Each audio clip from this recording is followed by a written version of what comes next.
चलिए देखिए यहाँ पर सिंपल पेंडुलम पढ़े हैं पहले, बोलो। कोई बोलेगा? कोई कुछ नहीं बोलेगा।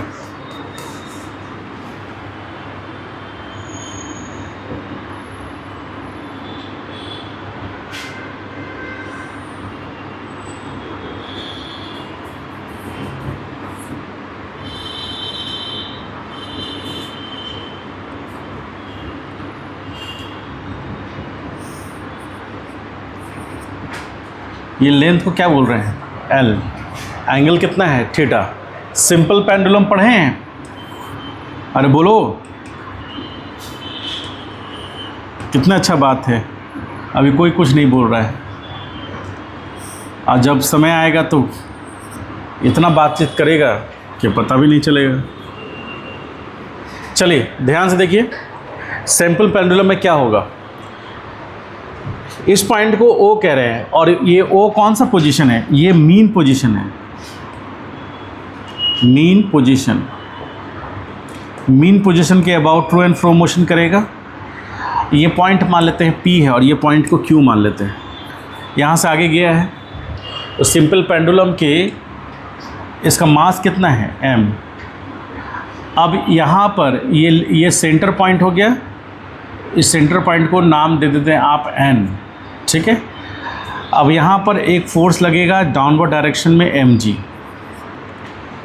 और एक फोर्स इस डायरेक्शन में होगा। ये एंगल कितना होगा? क्या निकाल रहे हैं हम लोग? उसका FBD कर रहे हैं। तो सिंपल पेंडुलम में क्या होता है? ऑसिलेट करता है पेंडुलम, ऑसिलेट करता है। उसका टाइम पीरियड क्या होता है? बोलिए। टाइम पीरियड ऑफ ऑसिलेशन क्या होगा? बोलो।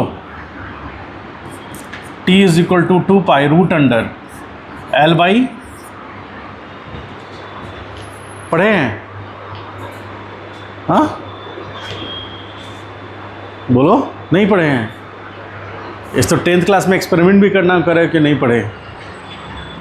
टाइम पीरियड नहीं पढ़े हैं? L क्या है? Length of the string. क्या है? स्ट्रिंग का लेंथ है। और G क्या है? G acceleration due to gravity.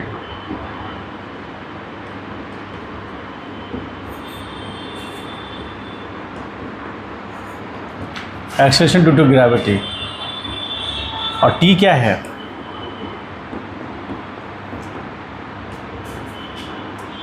Time period.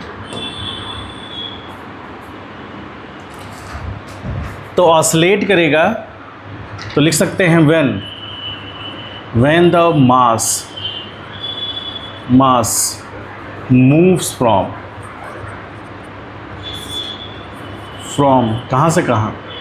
P to Q and again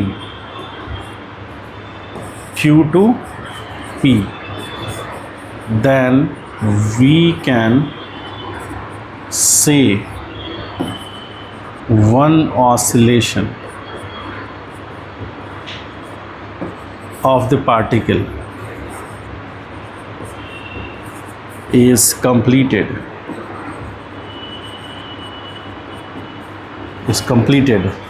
and corresponding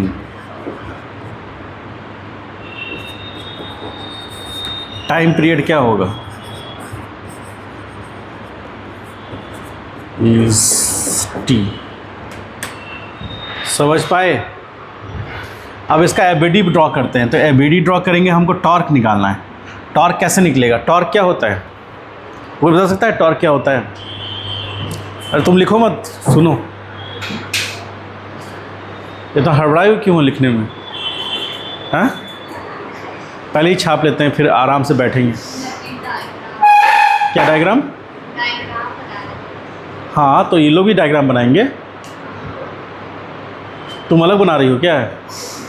मेरा डायग्राम सबसे अलग है। तो बताइए, मेरा सवाल ये है कि टॉर्क किसको कहते हैं? टॉर्क बोलो, बोलिए। Force into perpendicular distance. तो टॉर्क क्या हुआ इसमें? हाँ, टॉर्क क्या हुआ इसमें? फोर्स कि परपेंडिकुलर डिस्टेंस? हाँ बोलो, फोर्स हुआ या परपेंडिकुलर डिस्टेंस हुआ? टॉर्क क्या हुआ इसमें? मल्टीप्लाई कैसे करेंगे? हाँ, क्रॉस प्रोडक्ट। क्रॉस प्रोडक्ट क्या होता है? ठीक बोल रही हो? हाँ, एफ और कॉस थीटा नहीं, साइन थीटा। सिर्फ साइन थीटा बोलने से काम नहीं चलेगा। आइए, हाँ, लेट आई इतना? जीवन में निर्णय नहीं ले पा रही थी कि क्लास करे कि नहीं? लेट क्यों हो गया? तो हमको पिलाती। बैग तो तुम्हारा बहुत बढ़िया है, तुम्हारा ड्रेस से मैच कर रहा है बैग। बैग ठीक है? संतुष्ट हो बैग के साथ? हाँ ठीक ही है। भारी है? तुम ऐसे झुक गई हो क्या ऐसे? हाँ, ऐसे तो नहीं हो। वो जेठालाल का नहीं है वो, जो उसका जो चेला, क्या नाम था उसका?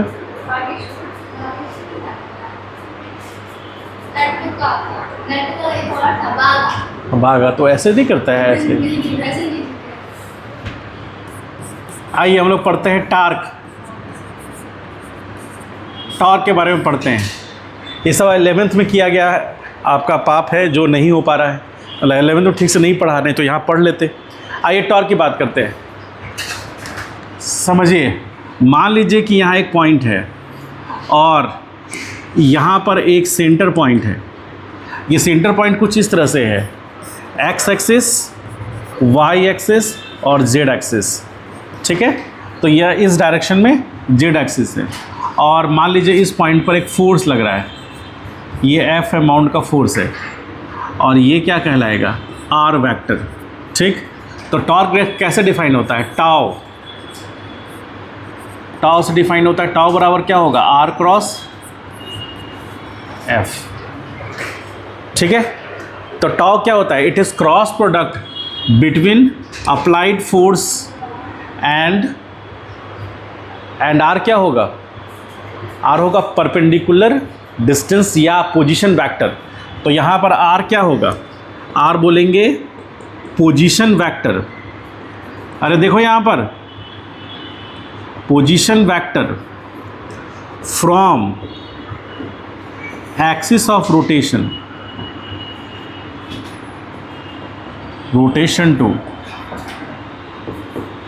to point of application of force,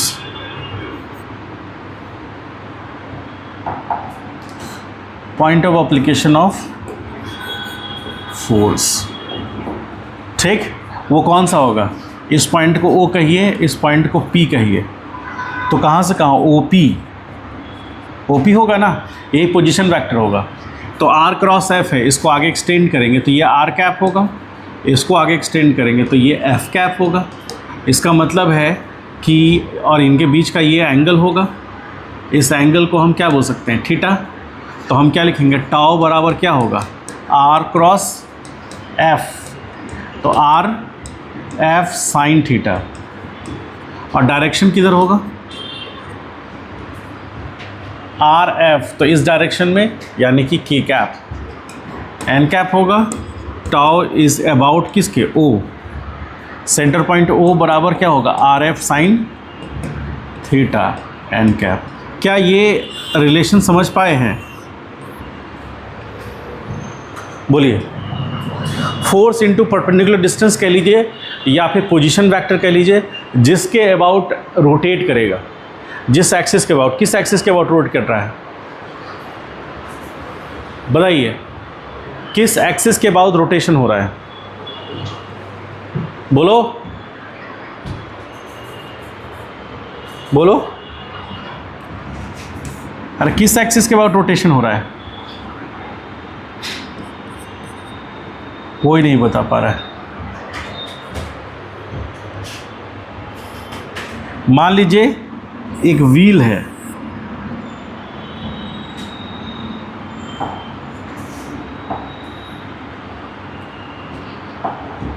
मान लीजिए एक व्हील है, ये सेंटर पॉइंट हो गया, ये क्या है, shaft of the wheel, shaft of the wheel centre point है। एक मान लीजिए कि फोर्स यहाँ लगा, ये उसका रेडियस वेक्टर, ये आर वेक्टर है, डायरेक्शन इधर है, फोर्स इधर लग रहा है, तो फोर्स को हम इधर दिखा देंगे और आर को इधर दिखा देंगे। इसका बीच का एंगल थीटा, तो हम क्या लिख सकते हैं, टाउ किस पॉइंट के अबाउट, ओ बराबर क्या होगा, आर क्रॉस एफ। तो फाइनली क्या आएगा, R F sine, R F sine theta is equal to N cap. तो एन कैप क्या होगा इस केस में, इसके अकॉर्डिंग चले तो एक्स वाई और जेड, तो यहाँ पर क्या होगा, tau is equal to R F sine theta into K cap. समझ पाए, व्हील किधर घूमेगा,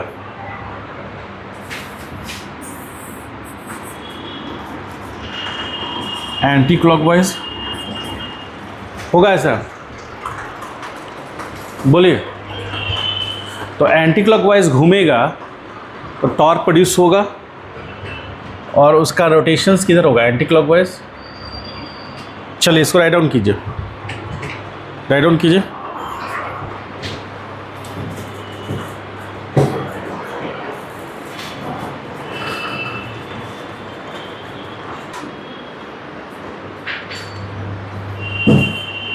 देखिए, जैसे किसी बॉडी को डिस्प्लेस होने के लिए, मान लेते हैं सपोज़ कि एक बॉडी है, सपोज़ एक कार है, उस कार को डिस्प्लेस होना है इस डायरेक्शन में मान लीजिए, तो फोर्स लगेगा F बराबर मान लीजिए 10 न्यूटन है, तो जो कार जो है वो इस डायरेक्शन में मोशन करेगा, ठीक। तो कार को मोशन करने के लिए तो कह सकते हैं to translate a body, force is required, force is required. Similarly, if we want to rotate a body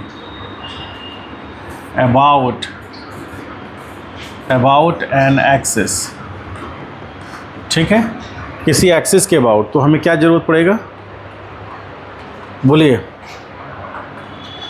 we required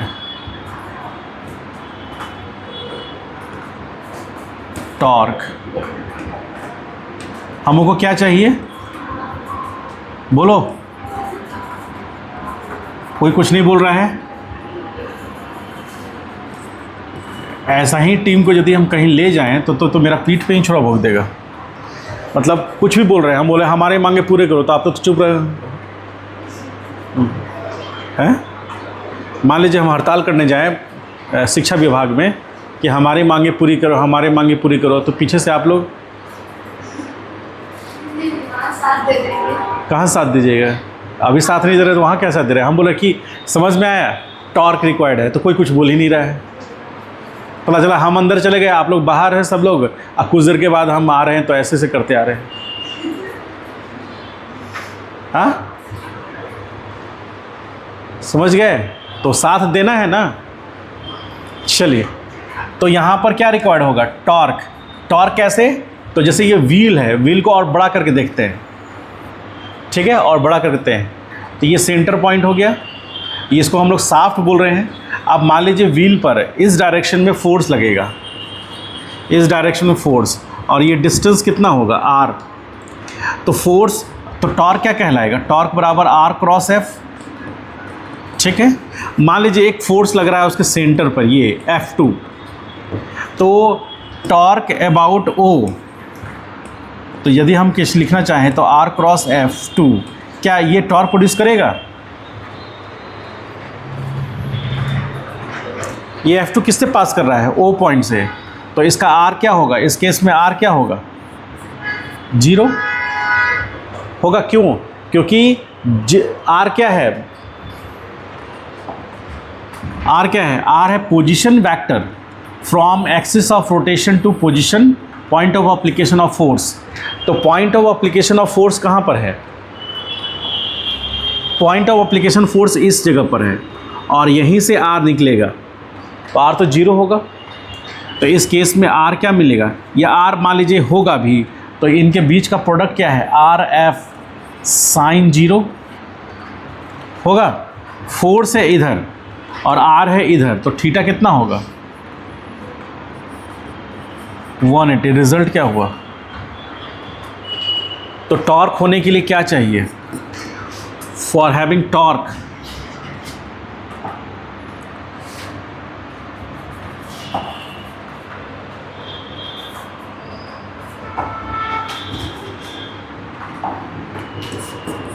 for having torque क्या होना चाहिए? There must be a force, must be a force, ठीक है, जो कि कैसा nature का होगा? Non zero. साथ ही साथ क्या होगा? R and angle between force and R, ये होना चाहिए, तब हम टॉर्क ले सकते हैं। अब आइए हम लोग पीछे चलते हैं, सिंपल पेंडुलम की बात करते हैं। तो यहाँ पर क्या है? We can say one oscillation कब कंप्लीट होगा? जब वो P से चलेगा, Q पे जाएगा, Q से रिटर्न बैक होगा, फिर किस पे जाएगा? तो मतलब P से चला, Q पे गया, और फिर Q से होता हुआ P पे आया, तो कहेंगे वन ऑसिलेशन हो, वन ऑसिलेशन कह सकते हैं। तो वन ऑसिलेशन का टाइम पीरियड होगा। अब यदि यहाँ पर हम टॉर्क निकालें, हमको क्या निकालना है? टॉर्क, टाउ निकालना है। किसके अबाउट? ये ऑसिलेट करेगा तो n के अबाउट ऑसिलेट करेगा, तो n के अबाउट ऑसिलेट करेगा, तो यहाँ पर टॉर्क प्रोड्यूस होगा। टॉर्क होगा जो इसको एक सेंटर की तरफ ले जाएगा, तो ये mg हो गया, और यहाँ पर एक कंपोनेंट आएगा mg, ये एंगल थीटा है, तो ये एंगल भी थीटा होगा, और एक टेंजेंट यहाँ ड्रॉ करेंगे, तो ये टेंजेंट क्या होगा? mg sign theta. ये तो अपवर्ड में टेंशन डेवलप करेगा, तो टेंशन तो बैलेंस हो जाएगा इससे। अरे होगा, इसको टी डैश ले लो। टी डैश क्या है? टेंशन। क्या आपकी लाइफ में आपको टेंशन है? टेंशन इन द स्ट्रिंग होगा, ऐसा क्या? और ये टी डैश किसके बराबर होगा? बोलो। T dash is equal to mg cos theta. अब सेंटर की तरफ एक mg sin थीटा फोर्स होगा, और इधर से r जाएगा, तो r का मतलब वैल्यू क्या होगा? r वेक्टर, और इधर फोर्स वेक्टर, तो टॉर्क कितना आएगा? तो टाउ अबाउट n क्या होगा? टॉर्क अबाउट n क्या होगा? r क्रॉस f, तो r f कितना? साइन थीटा, तो r कितना? तो r हो जाएगा l, और f साइन थीटा, ये हो जाएगा टॉर्क का मैग्नीट्यूड इंटू n कैप। तो टाउ बराबर क्या हुआ, एल एफ साइन थीटा। इसको ड्रॉ कीजिए।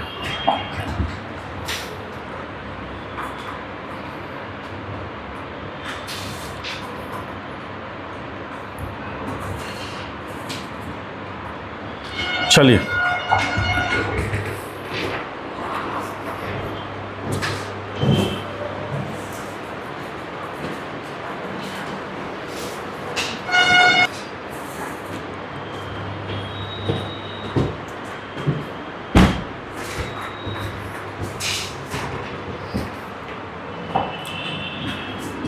आइए,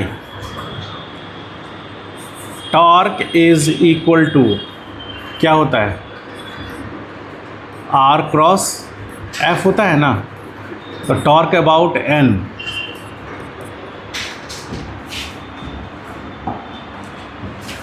एन के अबाउट टॉर्क निकाल रहे हैं। तो देखिए फोर्स हो गया इनटू एल हो गया, तो एल इधर जाएगा इस डायरेक्शन में। इनके बीच का एंगल क्या होगा, थीटा होगा कि थीटा नहीं होगा,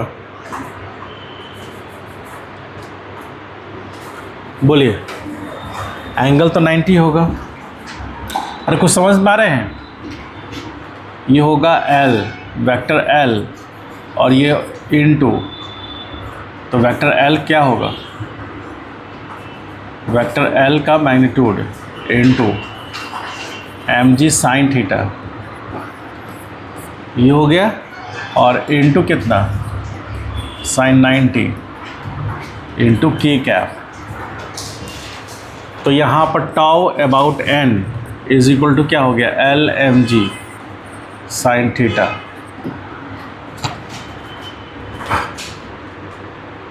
माइनस, माइनस क्यों है, टॉर्क लग रहा है किस तरह, क्लॉकवाइज, इसलिए टॉर्क नेगेटिव लेंगे। टाउ एन बराबर minus L M G theta when theta is very small angular displacement, very small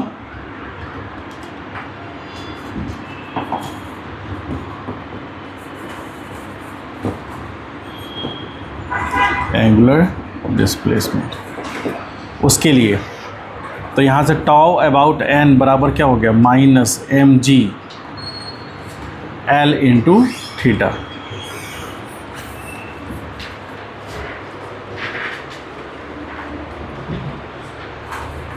अब यहाँ पर छोटे से एंगल के लिए, एंगुलर डिस्प्लेसमेंट के लिए हम ऐसा लिख सकते हैं, टाउ बराबर और क्या होता है, टाउ बराबर क्या पढ़े हैं, आई अल्फ़ा पढ़े हैं। तो I alpha is equal to क्या हुआ, minus M G L theta. ठीक, इस केस में क्या होगा, M L square into alpha बराबर minus M G L theta. L से एल चला गया, एम से एम चला गया, तो अल्फ़ा बराबर क्या हो गया, minus g by l into theta. तो अल्फ़ा बराबर minus omega square into theta होगा, बराबर minus g by l into theta. तो थीटा कैंसिल हुआ, माइनस माइनस कैंसिल हुआ, तो ओमेगा बराबर क्या बना, root under L by, sorry root under g by l, g by l. और आपको पता है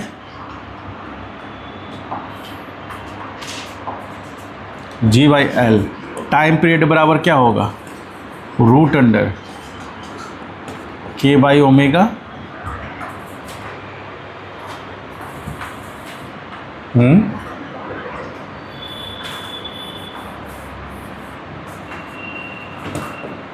टी बराबर क्या होगा, ओमेगा बराबर 2 पाई बाई टी। तो टी बराबर क्या होगा, 2 पाई 1 अपॉन ओमेगा बराबर 2 पाई। ओमेगा का वैल्यू क्या होगा, root under L by G. तो टाइम पीरियड यू बराबर क्या हो गया, 2 pi root under L by ji.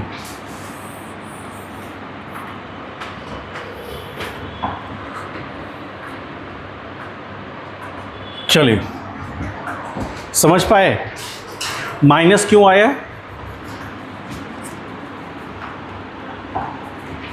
Negative sign indicates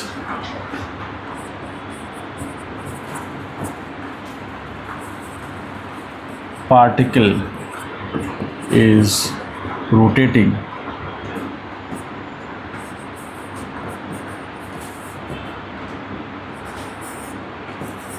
clockwise.